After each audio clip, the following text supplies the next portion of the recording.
Ô, Miguel, mas os verdadeiros não estão entrando em descrédito por causa dos falsos, por causa da banalização? Sim, com certeza. Porque a gente está vivendo um tempo que os próprios fazem chacota e zombaria dos verdadeiros. Exato. Por exemplo, a gente tem nas redes sociais um Alabachai.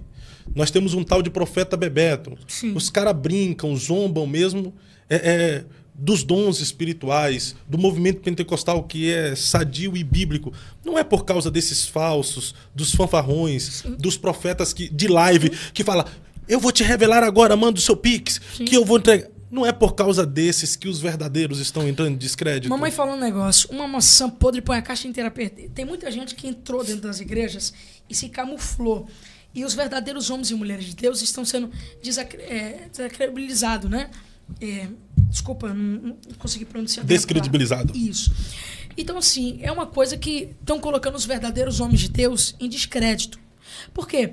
Eu mando um áudio aqui, falando em línguas estranhas, brincando. É normal. Hoje em dia, nessa geração, é normal. Por que os dons não estão se manifestando como estavam se manifestando e os homens de Deus, realmente homens de Deus, estão caindo em descrédito? Porque língua estranha agora virou piada no WhatsApp. Você está entendendo?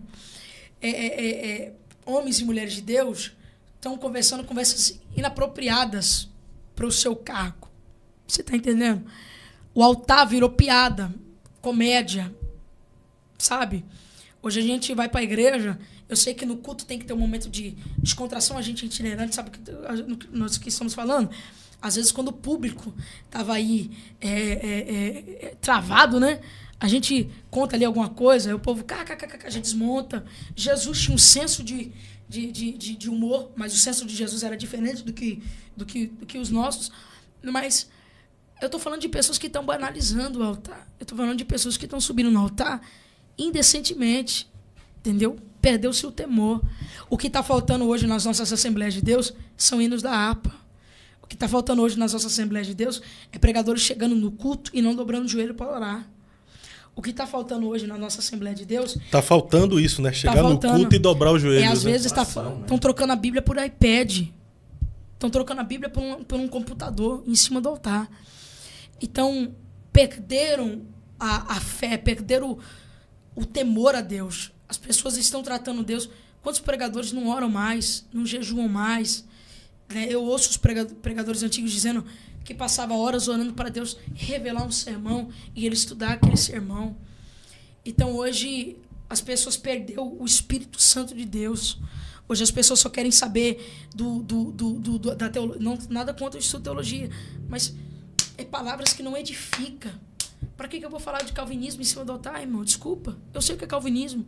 Para que eu vou falar arminianismo em cima do altar? Desculpa. É interessante a igreja saber. Mas é interessante a igreja saber disso num seminário. Num culto. O povo está ali para ouvir a palavra e ser renovado pela palavra. Quanta gente está saindo dos cultos vazios da mesma forma que entrou. Porque esperou uma palavra da parte de Deus e o pregador veio ali com o iPad e veio com conversa fiada. E a igreja não está vendo mais a manifestação dos dons. Acabou cura divina, acabou libertação nas igrejas. Então, o meu medo é a igreja entrar numa calamidade, num frio tão grande, que não venha a existir mais nenhum profeta. Um sermão bem elaborado, sem a inspiração, sem a revelação do Espírito Santo, não passa de uma mera cerimônia. Exato. Né? Eu sei que a mensagem ela tem que ter estudo, como eu prego, e realmente tem que ter estudo.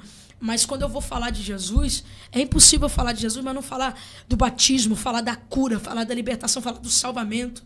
Irmãos, nós queremos a cura divina. Irmãos, nós queremos que Jesus salva, que Jesus cura, que Jesus liberta. O problema é que essas palavras o diabo tirou da boca de muita gente. O diabo colocou a letra, o diabo colocou a religiosidade, o diabo colocou o iPad, colocou o coach. Jesus está sendo substituído por Calvino, Armínio, Flávio Armínio, Joséfo. Tá essas brigas dentro da igreja. Eusébio de Cesareia. Então, na verdade, a igreja, na tua opinião, tem perdido a sua identidade. Exato. A Assembleia de Deus foi criada no fogo. A Assembleia de Deus criada no Pentecoste, no batismo com o Espírito Santo. Agora, estão tirando, perdendo, né? Hoje os jovens, as pessoas estão indo para a igreja para ouvir um pastor, mas não é porque ele vai pregar a palavra, é que ele vai bater não sei quem. Altar virou guincha. Ringue. Virou guerra, né? Virou guerra. Eu vou responder que não sei quem, que narará. Irmão, o altar é para falar de Cristo. Ou é para falar de Cristo, ou é para falar da Bíblia. Esquece não sei quem, esquece Jojo Todinho, esquece Felipe Neto, esquece... Irmão, esquece esses caras. Esses caras não é dos nossos. O pastor Eliseu Rodrigues falou um negócio e é muito importante. Não dê pérola a quem? A porco. Porcos. É Bíblia, irmão. Não dê pérola pra porco. Esquece, irmão. O problema é que a gente crente tá respondendo esses caras que não tem nada a ver com a igreja. E tem outro problema aí dentro da sua fala, né? Você falou bastante sobre altar. O pastor Eliseu Rodrigues, a quem eu tenho muito respeito, ele te orientou que não é altar, é púlpito. Sim. Mas quem sou eu, né, para querer orientar? Mas eu tenho mais saudade de quando nós tratávamos o púlpito como altar, não, sim, do nós que tratamos.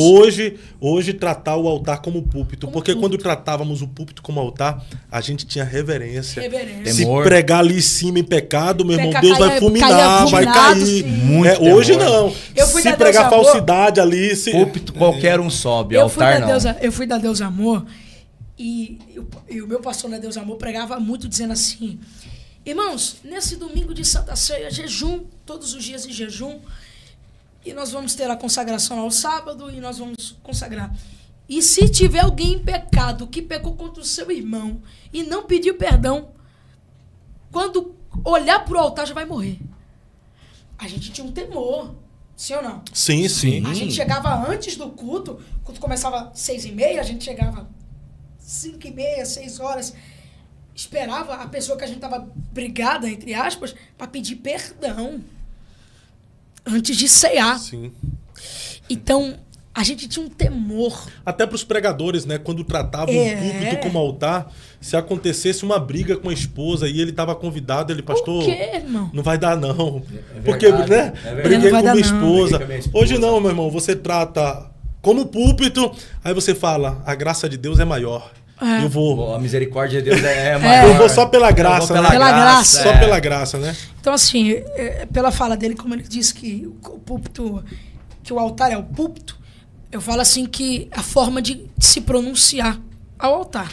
Mas não é errado, não fere o seio da igreja, mas eu sinto esse temor, esse peso diante do altar de Deus. E dá até mensagem, né? Que voltemos a tratar o púlpito Que como voltamos altar. como altar. Porque quando a gente voltar a tratar o púlpito como altar, haverá mais temor e tremor diante É de porque Deus no púlpito Santo, as pessoas estão tratando como palanque político. Pra dar Como palco. Como palco, para dar grandes discursos, né? E a galera vibra. Pau. Outra coisa, o cara que ele usa do altar de Deus para só meter paulada, só bater nas ovelhas. Primeiro, toda igreja tem pastor. Eu sei que o pregador tem que trazer uma palavra, mas corrigir serve ao pastor da igreja, não é o pregador. Mas o evangelho por si só não confronta. O evangelho confronta. Aí é uma diferença. Quando a palavra de Deus confronta. Agora tem pregador que quer pregar usos e costumes em cima do altar. Isso serve ao pastor da igreja. A não ser que Deus, irmão, é a igreja do cara. Vai lá pregar a palavra, ponto e acabou. Ou a não ser isso que o pastor te direcione na igreja. Te direciona, né? é isso. Mas é muito difícil. Agora, Não, isso aí é pro culto de doutrina. Culto Eu de ensino ouço. pelo pastor. É eu viajo Você vai esse pregar Brasil. a palavra, Exato. Eu viajo esse Brasil e eu ouço pastores falar assim: Miguel, eu não trago tal pregador. E quando eu trago, eu mando cortar, ninguém filmar, porque a gente tem medo de polêmica. As pessoas estão subindo no altar e só pancada. Primeiro, pai não bate todo dia. E o cara que ele só tem uma palavra de pancada, de conserto. Irmão, pelo amor de Deus, a pessoa que está indo ali, às vezes ela está angustiada, amargurada, depressão, ansiedade. Não é eu pregando para a mulher que se ela não se arrepender do pecado dela, ela vai para o quinto dos infernos. Calma, irmão. A gente vai chegar nessa etapa. E tem que entender também que a palavra que corrige é a palavra que cura, É né? a palavra que cura. Então, assim, Jesus ele teve etapas na sua mensagem.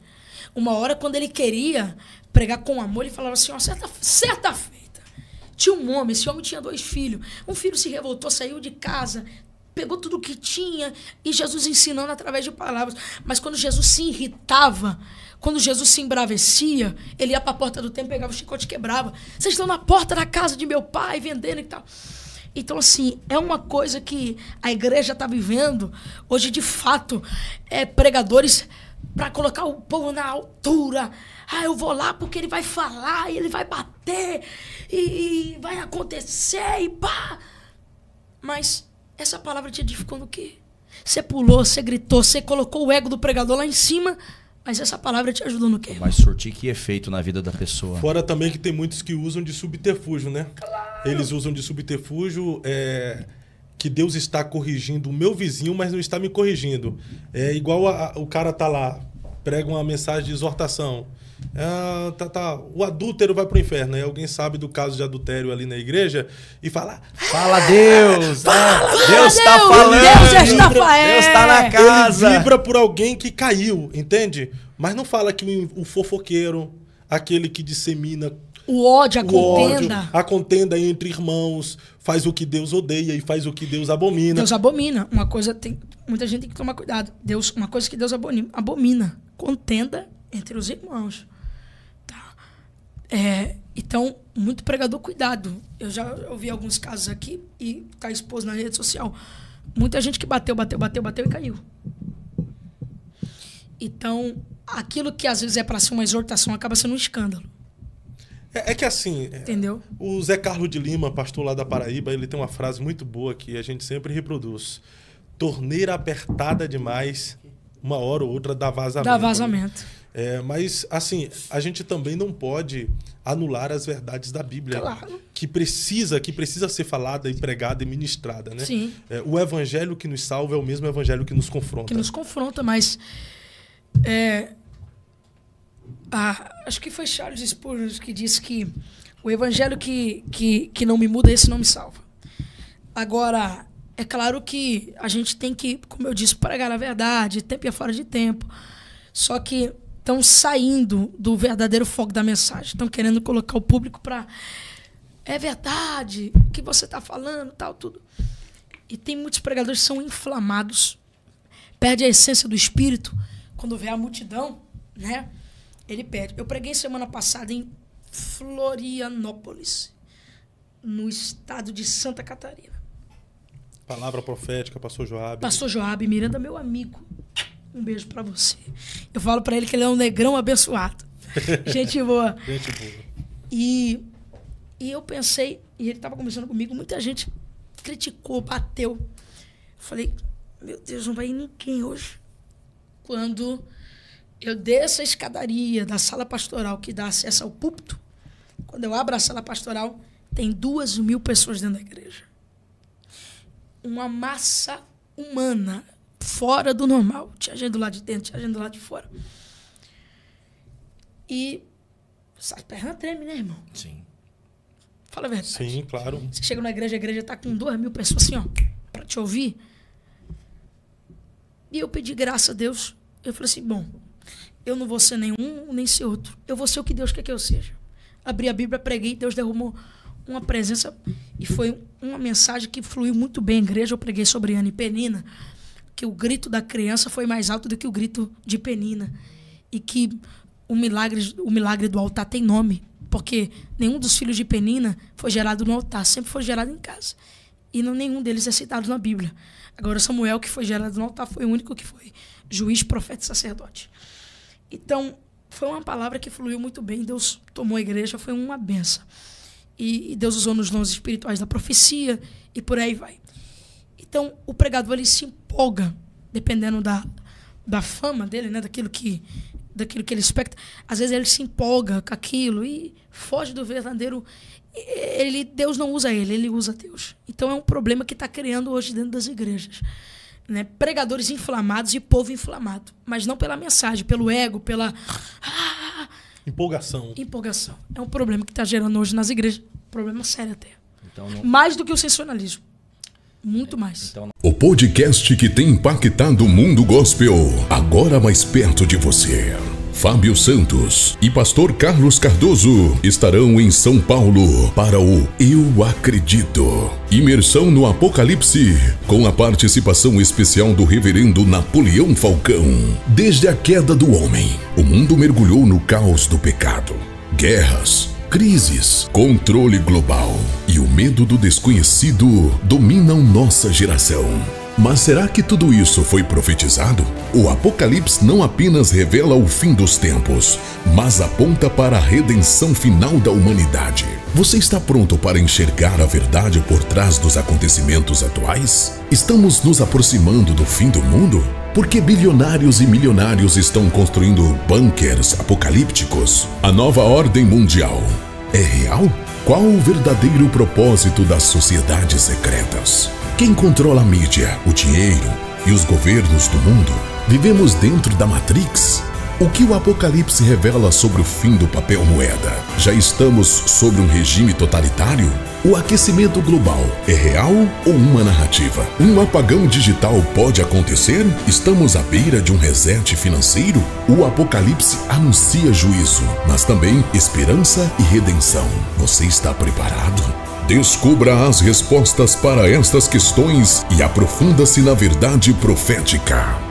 Data: dia 7 de junho, às 17h30. Local: no Iponde. O negócio é com Deus, na Vila Maria, Rua Sobral Júnior, número 671, em São Paulo.